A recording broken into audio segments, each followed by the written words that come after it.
que vamos fazer uma apresentação sobre o webinar de hoje, em que o tema será Despedimentos, Direitos e Deveres dos Trabalhadores durante a pandemia Covid-19. Portanto, podem participar na plataforma Zoom, através do link que temos divulgado. No início, como habitualmente, haverá uma apresentação e seguir-se-á um espaço dedicado aos esclarecimentos. Portanto, vamos aguardar aqui só mais um bocadinho para, entretanto, darmos início.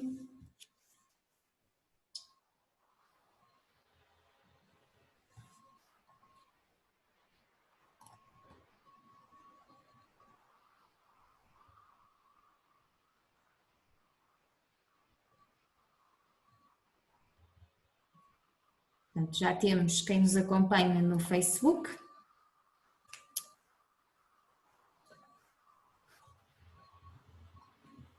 Agora sim, está tudo então a postos. O meu nome é Mariana Ferreira e eu quero dar então as boas-vindas a todos os que nos acompanham na plataforma Zoom e também no Facebook, em direto na nossa página. Vamos realizar então mais um webinar, numa parceria entre o Informador Fiscal e a ADC Advogados.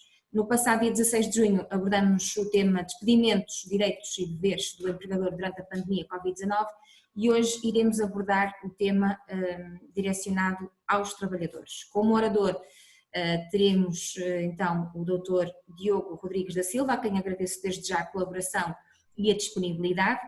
O Dr. Diogo, como eu estava a referir há bocadinho, irá fazer uma apresentação sobre o tema Despedimentos, Direitos e Deveres dos Trabalhadores durante a pandemia Covid-19 e no final haverá então espaço para esclarecimentos. Poderão depois então colocar as vossas questões no bate-papo ou até mesmo na parte das perguntas e respostas que está, portanto, especificado para isso mesmo. Por isso, vou passar então a palavra ao Dr. Diogo para iniciarmos este webinar. Boa tarde, Dr. Diogo. Boa tarde, Mariana.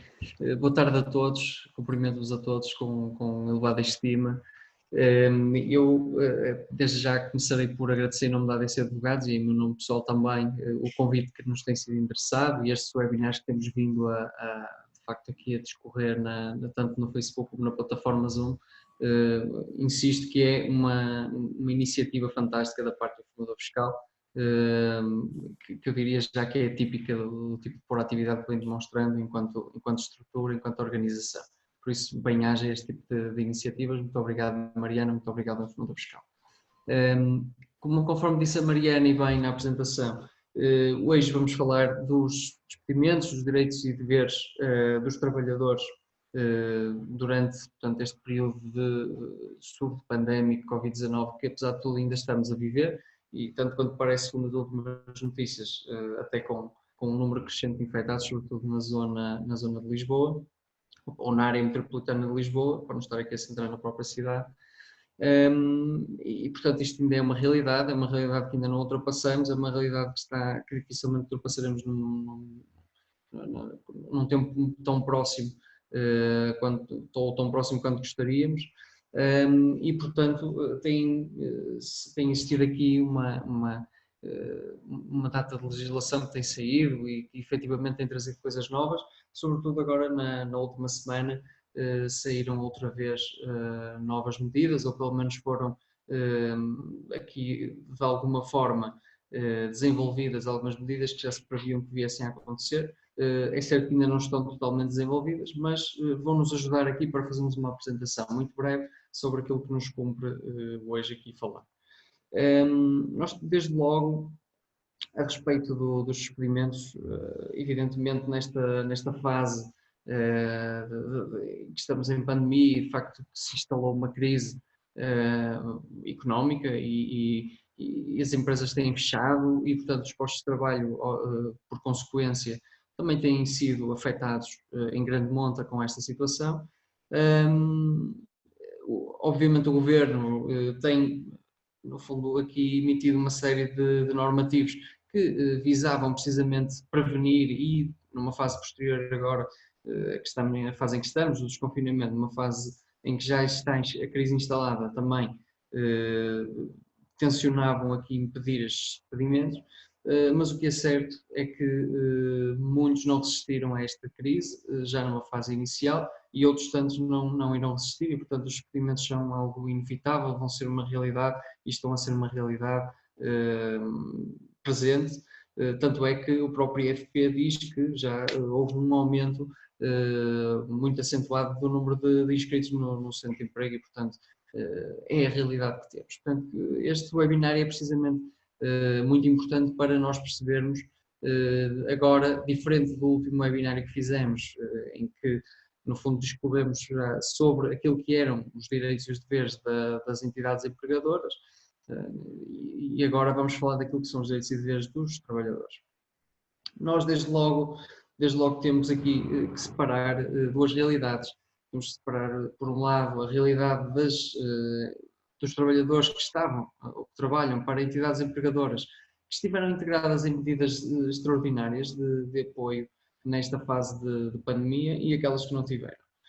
E porquê que faço esta ressalva? Faço esta ressalva desde logo porque quem esteve abrangido por medidas de apoio nesta fase pandémica Covid-19 terá aqui essas entidades empregadoras terão aqui algumas restrições que tornarão mais difícil as entidades empregadoras despedirem os seus funcionários e, portanto, desde logo isso servirá aqui como uma salvaguarda para os trabalhadores também. Portanto, quando falamos destas medidas extraordinárias, falamos nas medidas como o layoff simplificado, que nós temos vindo a ouvir falar, mas que é um nome vulgo porque o nome da medida até é medida excepcional para, aliás, medida extraordinária para a manutenção de postos de trabalho.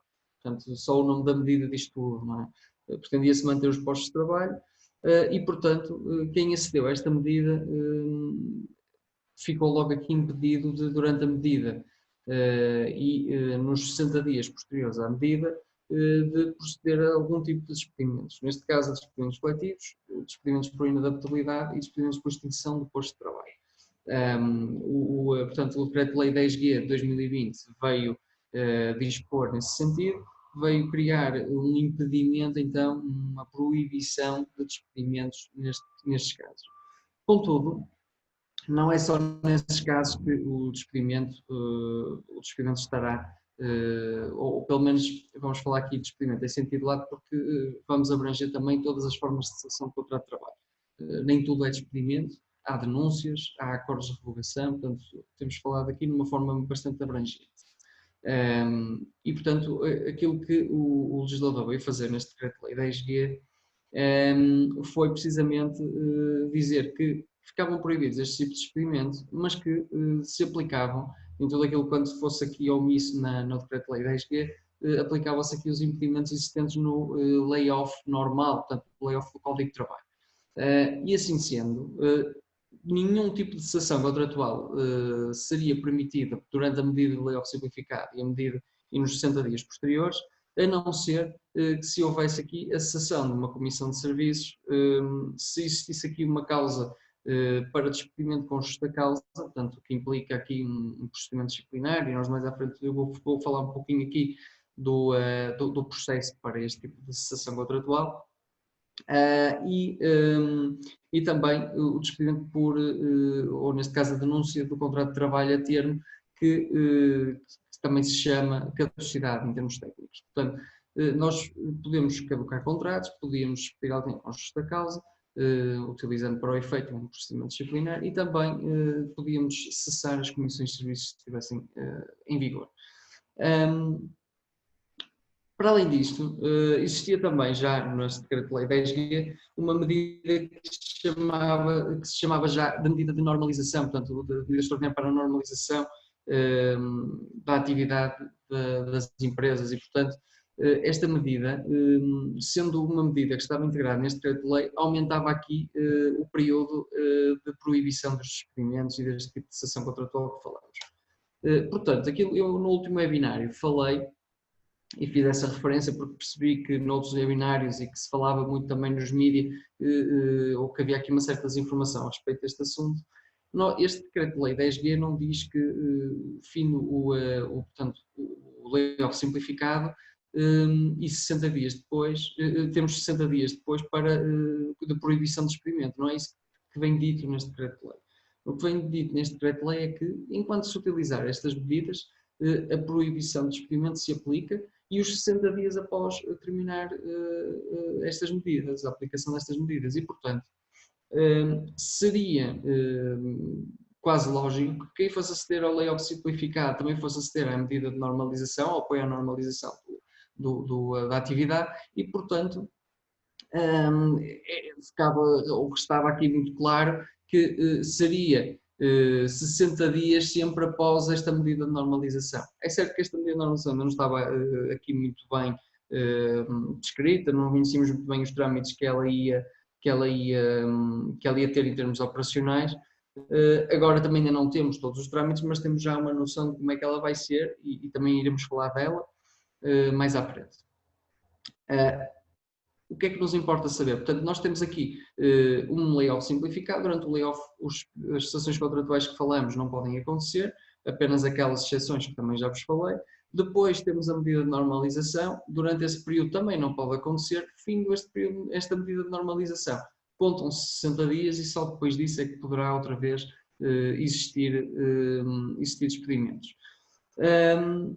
Temos que perceber também o que é que são, e eu começaria desde logo por aqui, o que é que são estas formas de cessação de contrato. E, portanto, se durante quem esteve abrangido em empresas que recorreram ao layoff e agora à medida de normalização, tem estes impedimentos, estas limitações, e pode-se sentir um pouquinho mais salvaguardado relativamente àquilo que são os seus vínculos contratuais, laborais, para com estas entidades.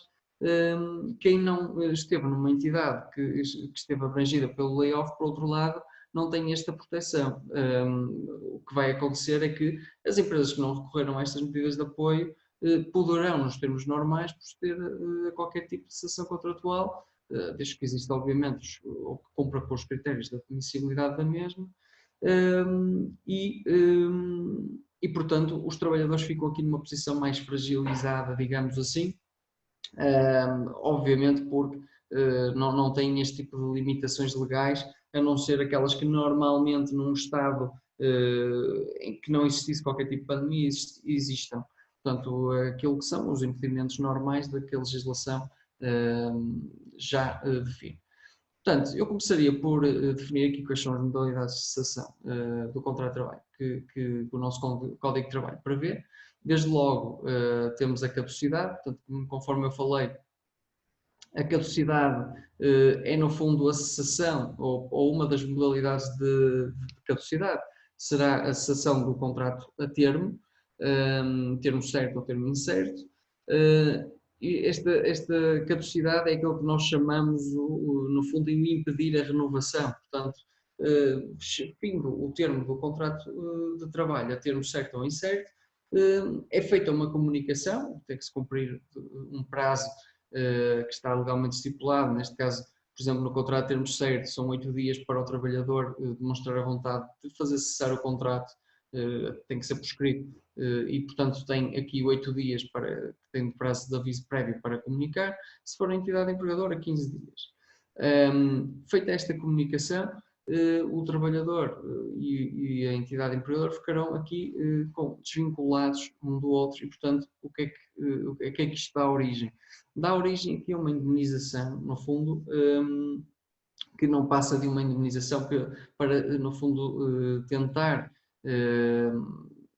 compensar aquilo que é o risco, aquilo que é a confiança que é depositada no vínculo laboral e que se extingue a dada altura e, portanto, cria aqui no fundo um quebrar de confiança entre as partes e, portanto, temos uma indemnização de 18 dias de retribuição base e de oportunidades por cada ano completo de antiguidade. E, portanto, desde logo temos aqui esta indemnização inicial, este direito do trabalhador. No caso do contrato de termo incerto, a compensação no fundo, do artigo 366 ou seja, igual àquilo que é o despedimento coletivo, que são 12 dias de retribuição base por cada ano completo de antiguidade, nos anos subsequentes aos 3 primeiros anos. Portanto, são 18 dias até aos 3 primeiros anos e depois 12 dias a partir daí. Isto na caducidade. Depois temos aqui, essencialmente, 4 tipos de despedimento. Estes 5 despedimentos em sentido estrito. Temos aqui o despedimento por facto imputável ao trabalhador, portanto, quando há uma justa causa de despedimento. Temos o despedimento coletivo, temos o despedimento por extinção do posto de trabalho e o despedimento por inadaptação. Pronto, portanto, este despedimento de facto imputável ao trabalhador, conforme falamos, implica aqui a existência de um procedimento disciplinar. O nome é conhecido de qualquer pessoa, não é preciso ser jurista para conhecer este nome. Ninguém quer ser alvo de um procedimento disciplinar, toda a gente sabe o que é. Portanto, no fundo, é um procedimento de investigação de uma determinada infração laboral, que pode ser laboral ou que também pode, no fundo, representar aqui ou configurar aqui um tipo de ilícito crime também, por exemplo. Não acontece poucas vezes, feliz ou infelizmente. E, portanto, isto tem um procedimento que tem que ser seguido, caso contrário, o despedimento, inclusivamente, é um despedimento ilícito. Este despedimento, e porque faz parte também aqui, no fundo, dos direitos e deveres dos trabalhadores, em caso de despedimento, começa aqui com uma fase de inquérito prévio, ou não é uma fase obrigatória, mas implica sempre o envio de uma nota de culpa. Portanto, há um envio de uma nota de culpa para o trabalhador recebe essa nota de culpa e tem 10 dias úteis para responder à mesma, podendo, no fundo, pronunciar-se em sede de audição prévia, em sede da fase de nota de culpa. Nesta resposta à nota de culpa, o trabalhador o que pode fazer é abrir uma fase instrutória, além de apresentar todos os factos que cumpram, no fundo, alegar em sede de resposta, pode também abrir uma chamada fase de instrução. Essa fase de instrução poderá ser constituída por uma fase de constituição de prova, portanto, pode o trabalhador pedir, requerer ao processo disciplinar que nesse processo seja, no fundo, constituída nova prova, inquiridas outras testemunhas, juntos outros documentos, portanto, tudo aquilo que seja necessário que se possa ajudar a sua posição perante o processo disciplinar. Portanto, o trabalhador tem esta possibilidade de se fazer ouvir no processo. Depois, ponderados todos estes critérios, há uma decisão final. Essa decisão final é a decisão final do processo disciplinar, do procedimento disciplinar, mas pode ser alguma impugnação. Portanto, mesmo que a decisão se mantenha, ou a decisão pretendida se mantenha numa fase inicial, pode ser sempre impugnada judicialmente em tribunal, e, portanto, vai ter que se voltar a fazer, no fundo, prova de tudo aquilo que foi alegado no processo disciplinar em sede judicial perante um juiz. Portanto, desde logo aqui, o despedimento de facto imputável ao trabalhador, ou também conhecido por despedimento com justa causa, não é linear, não é todo curo, não é de per si capaz ou impede que o trabalhador se defenda de alguma forma no âmbito do processo. Não, o trabalhador tem uma série de direitos e pode exercê-los tanto no processo como judicialmente. Depois temos aqui também, é importante dizer isto, o despedimento com justa causa tem uma particularidade, é que o despedimento com justa causa implica aqui uma sanção, que é a sanção de despedimento com justa causa sem compensação ou indenização. Portanto, não há a chamada compensação ou indenização pela antiguidade, não se aplica aqui. Portanto, aquilo que vão existir serão os créditos laborais normais que se pagam na final, e é uma das coisas que eu daqui mais à frente um pouco vou também falar sobre os créditos laborais que são devidos em cada momento, quando da cessação do contrato de trabalho. Depois temos o despedimento coletivo. O despedimento coletivo, que no fundo também é de conhecimento de todos e que no fundo se aplica por motivos de mercado, motivos estruturais, motivos tecnológicos, renovação das técnicas ou processo de fabrico, por exemplo, automatização dos instrumentos de produção, que são alguns dos motivos. Também este sistema educativo tem um procedimento bastante extenso, bastante complexo, bastante casuístico, que não importará aqui. E implica também aqui, no fundo, o recebimento de uma indemnização que se tornou a indemnização, diria eu, que se aplica quase supletivamente, a menos que o resto, que exista aqui uma norma que defina em sentido contrário, porque esta compensação por despedimento coletivo, que está no artigo 366 do Código de Trabalho, veio dizer que os trabalhadores, quando cessam os seus contratos de trabalho por alguma forma de cessação, nomeadamente esta despedimento coletivo, têm direito a 12 dias de retribuição base e de utilidades por cada ano completo de atividade. O despedimento coletivo, portanto, terá esta compensação, a maior parte dos despedimentos terão esta compensação, diferente, por exemplo, é o caso da caducidade, conforme vimos, eram 18 dias, por exemplo, de retribuição básica de oportunidades. Portanto, temos que verificar se para cada tipo de cessação contratual existe ou não um valor indemnizatório que seja distinto deste.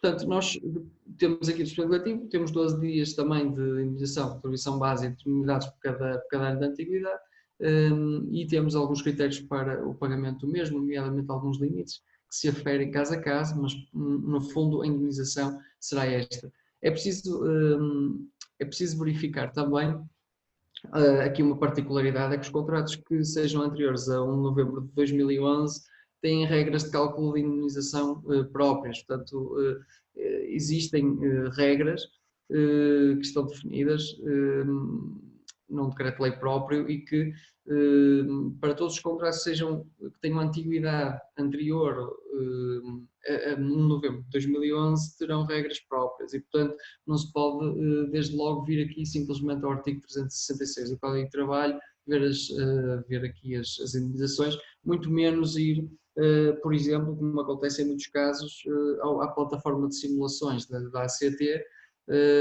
e fazer uma simulação nessa plataforma, porque o mais certo, e inclusivamente em letras pequenas lá nessa plataforma diz, mas a maior parte das pessoas não quer saber disso, quer um simulador para calcular indemnizações, em vez de recorrer a um jurista, um advogado que esteja preparado para fazer esses cálculos, e efetivamente acabam por calcular mal os valores. Normalmente, curiosamente, acabam por calcular os valores até para baixo daquilo que tinham a receber, portanto, ainda por cima, dando um tiro no pé, como se costuma dizer na gíria, e perdoa-me aqui o corriqueirismo, mas acabam por calcular valores indemnizatórios até abaixo daquilo que lhes eram devidos e acabam por não calcular todos os créditos laborais a que teriam direito também no final do contrato de trabalho.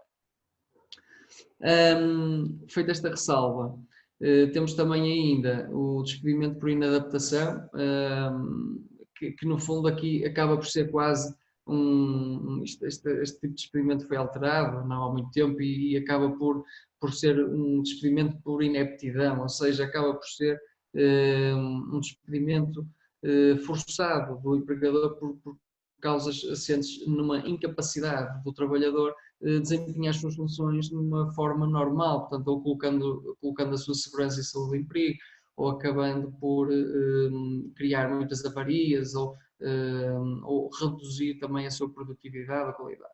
Claro que este tipo de experimento é algo difícil de ser feito, tem um procedimento também próprio, existe aqui um período em que no fundo eu chamo-lhe um período de chance, que é um período em que tem que se dar oportunidade ao trabalhador para alterar a sua postura, para alterar o seu modus operandi laboral, mas efetivamente é uma ferramenta que pode ser deitada à mão e, portanto, é uma das vias para o efeito. Depois, todas as restantes formas de cessação implicam sempre um ato do trabalhador. Temos desde logo aqui também o abandono do trabalho, portanto, pode existir abandono do trabalho e isto é uma das questões que tem que se ter muita atenção, porque reparei agora com a pandemia que muitos empregadores muitas vezes comunicavam, por exemplo, por e-mail ou por SMS ou até por WhatsApp que o trabalhador deveria apresentar-se ao local, portanto, no local de trabalho, muitas vezes até findo um período de layoff ou, enfim, uma destas medidas de apoio que foram utilizadas. E o que acontecia em momento posterior era que o trabalhador, porque não tinha imediato acesso àquela mensagem, não comparecia ao local de trabalho e muitas vezes não o fazia por mais de 10 dias úteis. E o que é que acontecia? Obviamente o empregador queria deitar mão deste mecanismo do abandono de trabalho e no fundo cessar o contrato de trabalho do trabalhador, uma vez que ele não aparecia sem causa justificativa ao trabalho. E portanto uma das questões que veio a acontecer muito era precisamente este abandono por este despedimento por abandono de trabalho. E portanto é bom também alertar para estas questões, sobretudo a quem for trabalhador por conta de outra, porque qualquer das vias que esteja à disposição ou que seja permitido utilizar pelo empregador, nós devemos ter sempre atenção, devem ter sempre atenção porque podem ser notificados por qualquer dessas vias, desde seja em formato escrito, e portanto pode isto levar a que aconteça, por exemplo, uma destas cessações contratuais para abandono de trabalho e, no fundo, o vosso contrato ser denunciado sem que se apercebam de certa forma ou se apercebam numa fase final em que já só se está aqui a proceder à decisão final de despedimento. Depois, outra forma de cessação será precisamente a denúncia pelo próprio trabalhador, portanto os trabalhadores também podem, em determinadas circunstâncias, cessar o seu contrato. Podem denunciá-lo ou então podem resolver o contrato com justa causa. Isto também foi um dos motivos que foi bastante utilizado, porque muitas das entidades empregadoras, perante esta situação e atendendo a que durante muito tempo não receberam o valor dos apoios, também não pagaram, muitos deles por mais de 60 dias, aos seus trabalhadores. O que é que acontece? O trabalhador ficava nas suas mãos com duas opções. Uma das opções era a possibilidade de suspender o contrato de trabalho e, portanto, pedir aqui ao Fundo de Garantia Salarial aliás, pedir o Fundo de Desemprego à Segurança Social e para no fundo neste período poder ter uma fonte de rendimento, ou por outro lado poderem também resolver o contrato com base no não cumprimento pontual da obrigação de retribuição e portanto no fundo ter aqui direito a uma indemnização mais acentuada, um valor bastante maior e que teriam direito e, portanto, podendo ir inclusivamente aqui até 45 dias por cada ano de antiguidade. Claro que isto teria que ser aferido e tem que ser aferido a nível judicial, terá ou dependerá de um processo que será interposto em tribunal e para ser definido um quantum indemnizatório para o efeito, ou então negociado com o próprio empregador. Há uma outra via, que será a via do acordo de revogação, portanto o acordo entre as partes para a cessação contratual. Esta via tem aqui uma vantagem bastante grande, desde logo a cessação pode ser imediata.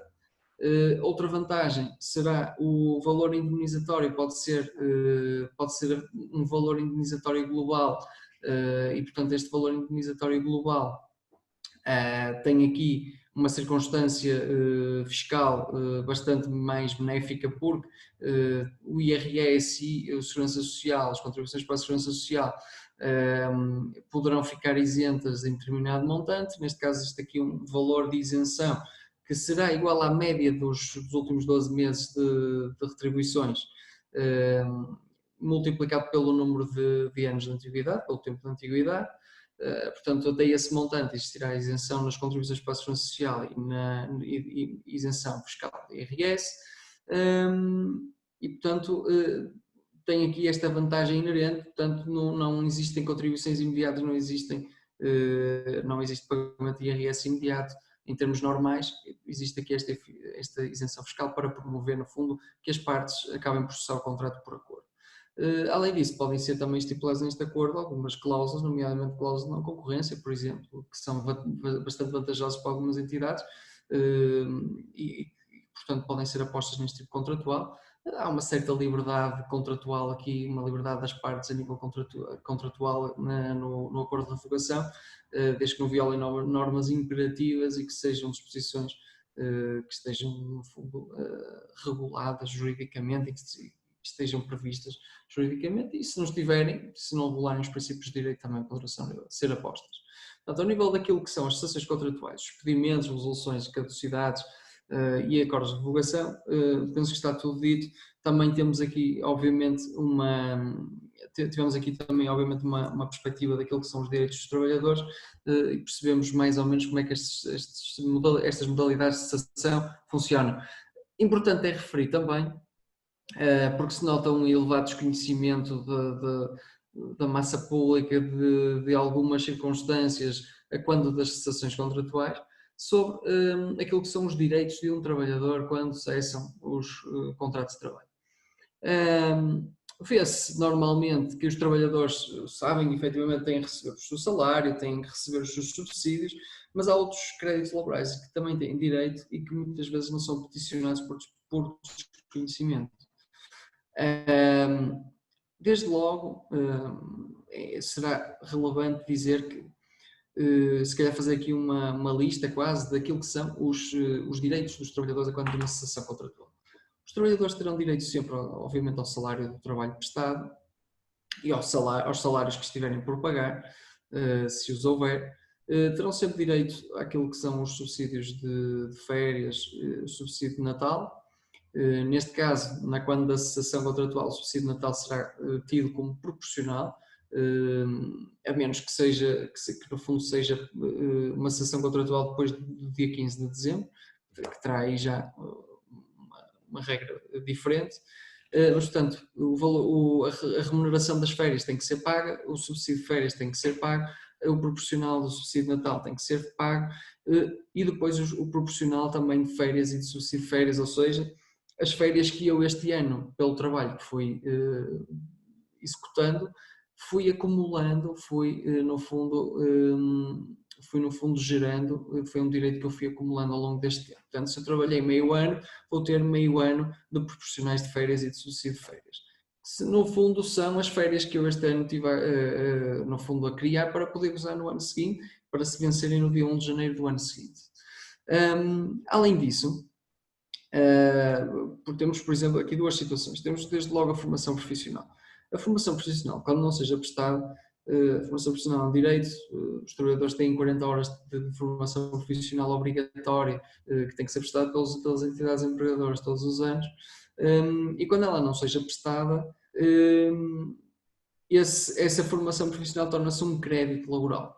E, portanto, os trabalhadores, quando cessam o contrato de trabalho, podem exigir da entidade empregadora que essas 40 horas vezes o número de anos que estiveram ao serviço, e aqui tem que se considerar sempre até 3 anos anteriores, porque existe essa limitação, mas tem que exigir, ou poderá exigir, esse pagamento dessas horas de formação profissional que não foram prestadas. Normalmente é um crédito que se nota que os trabalhadores por desconhecimento não pedem, mas é um direito, efetivamente, e pode ser requerido.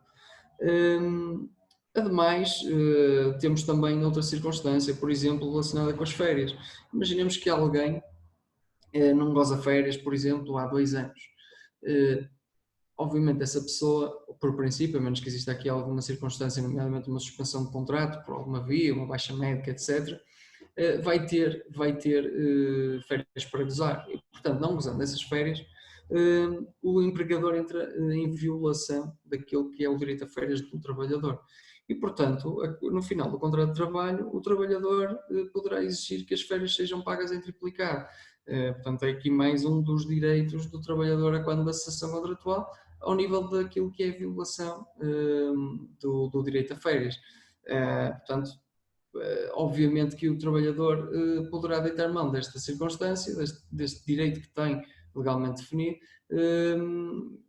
mas muitas vezes nota-se também, e pela experiência que posso dizer também, que normalmente este direito vai ser sempre reclamado judicialmente, porque muitas vezes os próprios trabalhadores também não forçam o gozo das férias, ou então, e tem alguns casos até de alguns clientes que têm colaboradores que tiveram colaboradores durante muito tempo que não gozaram férias, foram obrigados a gozar férias porque não queriam, efetivamente, algumas pessoas até idosas, que para eles férias não não representavam muito e que acabavam por colocar a entidade empregadora numa situação mais fragilizada, sem terem grande responsabilidade prática nesse tema. Por outro lado, também há alguns colaboradores que, no fundo, por exigências imperiosas da empresa, não vão usando férias e que elas se vão arrastando e vão-se acumulando e, portanto, a empresa acaba por cair aqui numa violação do direito de férias do próprio trabalhador. Portanto, aqui acho que está visto mais ou menos aquilo que são aqui os expedimentos, direitos e deveres dos trabalhadores.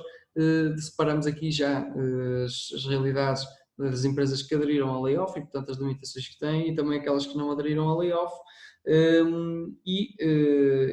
Efetivamente também, no fundo, discorremos aqui um pouco sobre aquilo que são as formas de cessação contratual, os procedimentos dessas cessações contratuais e os direitos que os trabalhadores têm nestes expedimentos e, no fundo, o formato existente durante esta pandemia para cessações contratuais, despedimentos, resoluções, caducidades, fomos mais longe do que aquilo que é o despedimento em sentido estrito. Eu trazia aqui mais um ou outro assunto, mais ao nível até dos direitos dos trabalhadores e de algumas coisas que foram aparecendo agora com os últimos decretos de lei, mas eu perguntava à Mariana se tenho ainda algum tempo para isso ou se deixo isso para outro webinário ou para outra circunstância. Sim, sim, doutor Diogo, ainda posso falar mais um bocadinho, tenho aqui mais uma margenzinha que pronto, pode eu creio que também em 5 minutos consigo apresentar aqui uma coisa muito breve acerca destes assuntos. Eu obviamente trazia aqui mais um pouco, mas consigo perfeitamente encaixar isto. Desde logo é importante referir, então, Mariana, e vou aproveitar a oportunidade que me deu, é importante referir aqui também para os trabalhadores que têm alguns direitos ao nível ou integrados aqui na pandemia e nas medidas de apoio que a pandemia nos trouxe. Temos desde logo portanto, os trabalhadores que estão portanto, que beneficiaram ou que foram alvo ou que tiveram abrangidos estas medidas de apoio. O legislador veio nos dizer agora recentemente que esses trabalhadores vão receber aqui uma espécie de compensação, um complemento que chamou complemento de estabilização. Isso vem no Decreto-Lei número 27B de 2020, agora de 19 de junho, e veio afirmar aqui que existe um complemento de estabilização. O que é este complemento de estabilização? Todos os trabalhadores que tiverem estado integrados aqui nestas medidas de apoio e que tiverem tido uma remuneração que tenha sido, no fundo, igual a 635 euros ou então inferior a 1.270 euros entre os meses de abril e junho, portanto, e que tenham estado pelo menos abrangidos nessas medidas por um mês, vão, portanto, receber um complemento de estabilização. Este complemento de estabilização será aqui, no fundo, um apoio, um complemento que, no fundo, vai corresponder àquilo que é a diferença entre os valores da remuneração base e os declarados no mês de fevereiro de 2020 e, portanto, no fundo, os trabalhadores vão acabar por receber a diferença daquilo que não receberam durante estes meses em que estiveram abrangidos nas medidas de apoio. Este complemento tem alguns limites, obviamente. Tem como limite mínimo o valor de 100 euros e tem como limite máximo o valor de 351 euros e será pago agora no mês de julho de 2020. Portanto, muito importante este complemento para os trabalhadores. Este complemento vai ser automaticamente e oficiosamente atribuído pela Segurança Social, pelo que será analisado pela mesma e atribuído pela mesma, consoante aquilo que foram os rendimentos que foram declarados ao longo deste período de tempo. Além disso, além desta medida que é recente, é importante referir que se mantêm as medidas respeitantes portanto, aos trabalhadores que estavam em isolamento profilático, e também relativamente àquilo que é o teletrabalho, e que no último webinário também fui falando, o teletrabalho dentro de determinadas circunstâncias poderá ser imposto pelo próprio trabalhador e também numa circunstância algo alternativa, se a entidade empregadora até começou a funcionar, mas não tem condições para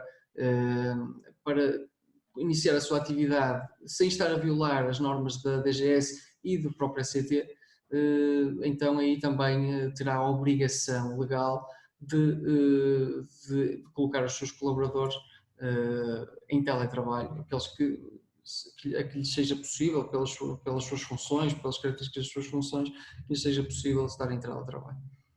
Mantém-se também aqui portanto, as medidas relacionadas com os trabalhadores que adoeceram com Covid-19 e também se mantém as medidas relativas àquilo que é a assistência a filho e também a neto, seja por isolamento profilático, ou seja por doença, ou também pelo encerramento dos estabelecimentos de ensino ou dos equipamentos sociais de apoio à primeira infância e à deficiência.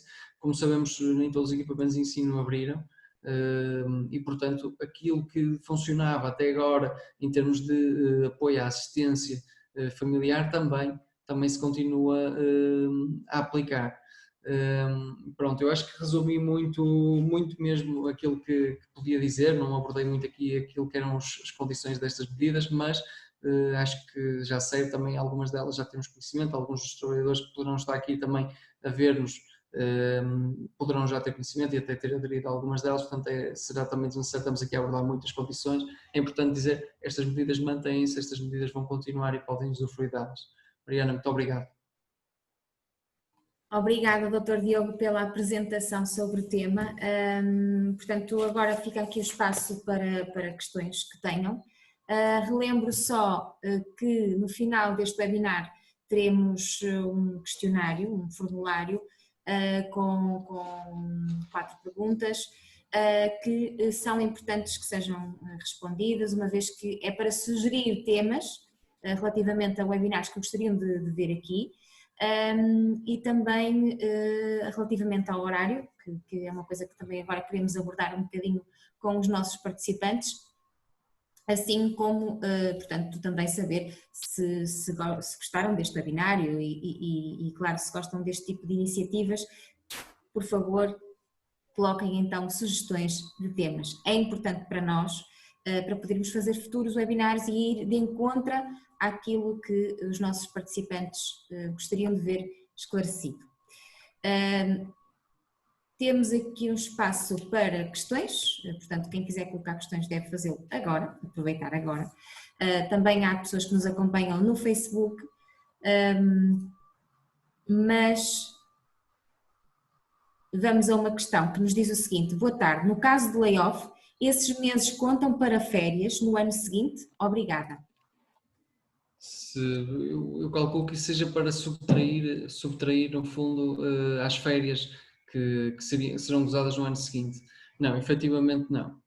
Não é contabilizado esse tempo nas férias do ano seguinte. Portanto, as férias foram-se formando normalmente, continuamente, e não serão prejudicadas as férias que se vencerem no próximo ano.